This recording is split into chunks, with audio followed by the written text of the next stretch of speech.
আসসালামু আলাইকুম রহমতুল্লাহি ওয়া বারাকাতুহু। চালের গুঁড়ির রুটি খেতে চেয়েছিলাম। সকালে ঘুম থেকে উঠে দেখি আম্মু করছে।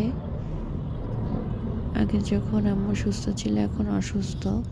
যখন সুস্থ ছিল তখন অনেক করতো, অনেক আটা সিদ্ধ করে মাখানো, তারপরে সুতা রোল করে সুতা দিয়ে কাটা হতো। এখন শুধুমাত্র আমার জন্য করছে অল্প কিছু, এই জন্য হাত দিয়ে গোল গোল করে নিচ্ছে।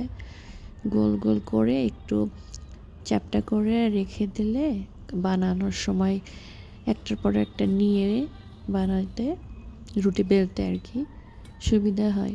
এই জন্য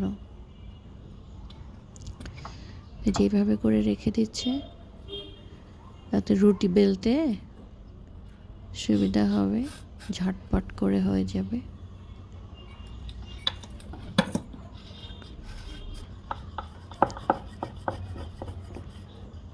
সেদ্ধ করার পর গুঁড়াটা যেহেতু অনেক সময় ধরে ছানা হয় নাই, সেই জন্য পাশটা একটু ফেটে ফেটে যাচ্ছে।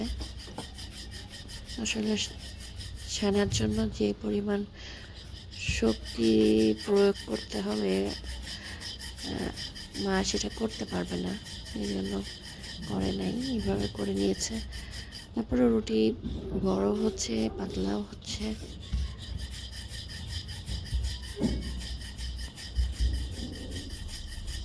অনেক সময় নিয়ে ছানলে ওই পাশে মসৃণ হয়, সুন্দর মসৃণ, গোলটা একদম সুন্দর হয়।